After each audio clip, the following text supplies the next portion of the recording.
Alright guys, Limit Fisherman here, and I'm out on the lake. It's middle of December. Shorts in December. It's like 70 degrees. It's gym shorts. It's like 70 degrees and I'm out here and I thought, well, I want to do a little video on jerkbaits, suspending jerkbaits. Like I said, you know, there's a lot of different jerkbaits. There's soft plastic jerkbaits, there's you know, floating jerkbaits, but I want to talk about suspending jerkbaits because this is the time of year when they kind of start to play.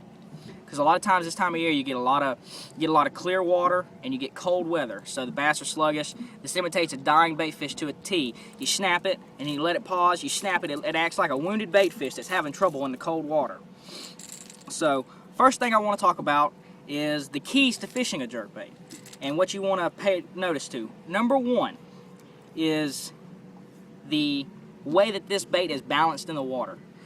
Whenever you look at it, you can put it in the water and just let it dive just like a foot or so where you can see it. You never want your jerkbait sitting like that or like that. You either want it completely straight or just a little bit nose down. So look at the bait, and I'll teach you a little tip. You can get your split ring pliers, and if it's sitting, say you straightened out a hook and you put another hook on here and it was a different gauge wire. Pay attention to that because it's going to affect the balance of your bait. Say I put a thicker wire bait or maybe one size bigger hook on the back. That's going to make this bait go like that. Just a little bit of weight makes a big difference in these baits, and it'll make a huge difference in the amount and size of fish you'll catch. You'll be wasting your time out there when other people are coming from behind you and catching them. So pay attention to that. One of the things you can do is if you notice that it's weighted one way or the other, you can change your hooks. Look at the gauge and the size of your hooks. Generally, these I believe are number 5s. On this Spro mixed stick, but look at the size hooks you get and look at the wire. A lot of them will be thinner or thicker, and that'll make a difference on the weight. So one of the things you can do to counteract that is to change the hooks, and also you can put extra split rings. You can put an extra split ring on here in the hooks wherever. If it's weighted like this and I want to weight it down, I'll put an extra split ring right on this hook and it'll weight it. If it's too much, I'll put it in the middle and I'll just weight it out to where it seems right. That's if a jerkbait bite's really on. That's what you want to do. You want to make sure you got it just right. So that's one of the keys. 2 is clear water. This is not a dirty water technique. This is not a shallow water technique for the most part. This is usually deeper bluff type banks, you know, edges of channels or something like edges of flats, you know, offshore rock piles, you know, stuff like that. Offshore points. You know, this is not a bait to be fishing. My rule of thumb on a jerkbait is to fish it no more than halfway down in the water column. I want it at least halfway or higher. So for example, if it's 10 feet of water, this bait right here will dive 4 to 6 feet. It's just about perfect. I don't want this bait, you know, I want this bait halfway or higher. I want it to dive probably 5 feet or less all the time. Okay, like I said, clear water, which means 2 feet or more visibility. If you see a bait more than 2 feet, a jerkbait could come into play. It just depends on the time of year. Another thing is time of year and conditions to fish a suspending jerkbait. Suspending jerkbaits in particular are best when the water temperatures are cooler than 60 degrees. But you can catch them on a lot of conditions just like any lure, but that's when they really play. And also in the pre-spawn, February, March, especially down here in Georgia on the lakes that do have a jerkbait bite where the water's clear. A lot of times it's March. On like Lanier, those big giant magnum spotted bass, they get on this bait and it's big. I mean, they get on this bait big time, 4 or 6 pound spots down here. So clear water. Let's see, and the way you want to work this bait, a lot of people get thinking it's a rip bait. You want to go out there and you want to cast this thing, you want to cast it way out there and you want to rip it. Look at me, and you want to rip it like that, like it's a topwater. You don't want to do that. You want to get it out there, reel it down a couple feet, twitch. A lot of times, from what I've learned from the pros, a lot of the best times to do it is jerk, jerk, pause, jerk, jerk, pause. Just 2 or 3 at a time. Mix it up a little bit. You can speed it up. I will tell you another thing. The colder the weather, or if you're on a cooling trend, if it's actually getting cooler during the week each day, you know, it's a good time to slow down a little bit. Slow it down. If you're on a warming trend in like the early spring, late winter, that's when you can speed this bait up. Those fish are going to be active. They're going to be up on the prow, eating. You know, it's been cold winter. You can speed it up a little bit.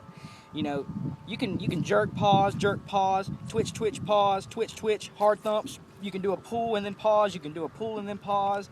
I know on Lake Erie, a lot of times, from what I've seen, they do like a pull and then pause.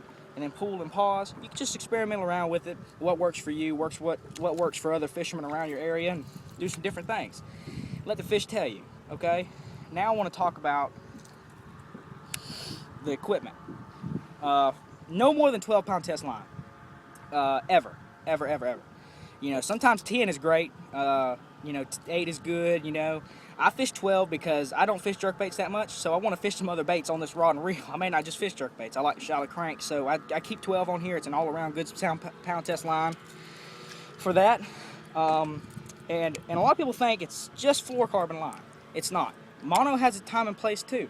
Monofilament, what it does is it floats. So in the cold times of the year, when I want to get this bait out there, bomb it out there, make a long cast, and I want to reel it down, and I'll jerk it and let it sit there for 20, 30 seconds. Just pan it. I mean, drinking a soda or something, getting a little snack, and then jerk it again. Fluorocarbon, it'll sink, so to pull the nose of that bait down too much, and it might even make it go a slow sink. You know, and a slow sink's not bad, but you really want to make sure you can control the way that the bait is balanced. So monofilament does good. If it's real cold and you know you're going to want to let that bait suspend, use some monofilament. Like I said, no more than 12-pound tests. Let's see, equipment. 6-4-to-1 gear ratio reel, 7-foot medium action rod. Those are the all-around best equipment. You can get away with a 7-1-to-1, but in the tough conditions when you need to slow down, it's harder to slow down. With the 5 speed up, so with a 5-1-to-1, I'd have to crank like that to catch up line with it. So 6-4-to-1, 6-3-to-1, whatever, is all around, all-purpose great for anything you're going to come across, any conditions where you need to slow up, speed down, or slow down and speed up. My bad. And then a 7-foot medium action rod. You can get away with a 6.5-foot medium action. You can get away with a 7.2 or even a 7.5. But you don't want any longer than 7 foot if you can help it, because when you're jerking that bait, it's going to wear you out. It's a long rod, it's heavier, it's going to really wear you out as the day goes on. So a 6.5 would be good, but I personally like a little bit longer, so if a fish hits it and I've got slack line, I can get to him and get contact with him quick. I don't want him throwing it back off. So also with a 7 foot, I can get a little bit longer cast.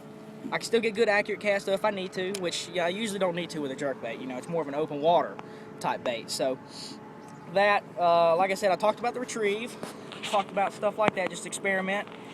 Let's talk about colors.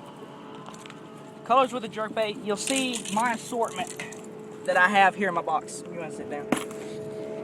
Here's my box. It has a lot of my medium diamond crankbaits and rattle baits here. This is whenever I feel like a jerkbait bite might be on. These are all the jerkbaits I own. Suspending jerkbaits, anyways.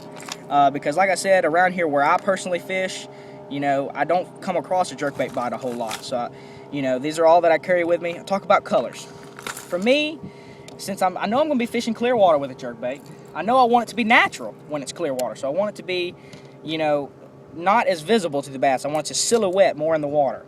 You know, I want it to blend in and be natural to whatever they're eating. This is not a bait that you're imitating crawfish with, because it's off of the bottom.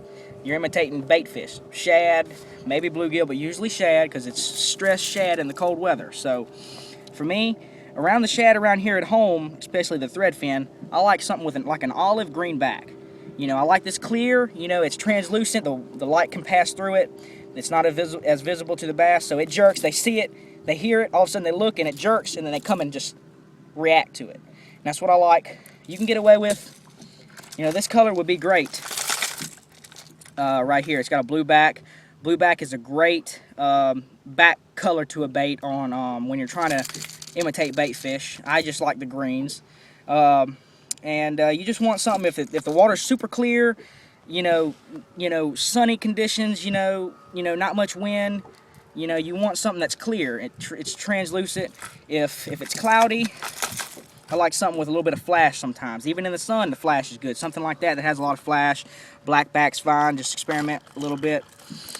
And then also, if it's a little cloudy or something, like a pearl or something, I know in the Ozarks, you know, that they really love chartreuse with a blue back. That in the Ozarks and stuff like that, that's real popular around there, even in the clear water. And I'll tell you, even in cold water, especially if you're fishing for spotted bass, large spotted bass or smallmouth, you can fish this bait even in cold weather and fish it pretty aggressively and get some really amazing reaction strikes out of these fish, because it's imitating a wounded bait fish that's having trouble, so it's an easy meal for the bass. So don't be thinking every time you go out that you need to fish it super slow and cover one bank all day. So, you know, you can be aggressive with it, especially if you're fishing for, like I said, smallmouth spotted bass. And I think that's about everything you need to know to go out there and catch them on a jerkbait. You know, I can't think of anything else. Just go out there. Like I said, the main keys: clear water, colder water. You know, pre-spawn is a great time. Anytime in February and March. If you've got clear water February and March, you better have a jerkbait tied on, because I guarantee you, people that are winning tournaments, I bet they do. So keep it in your arsenal. It'll catch you some bass, trust me. And keep that in mind. If you have any questions, comments, please take a second out of your day to like the video, subscribe. I'll be coming up with a lot more videos for you, just like these, very informative. Any comments, questions, you can inbox me or do it in the comments section. Do what you need to do. Peace.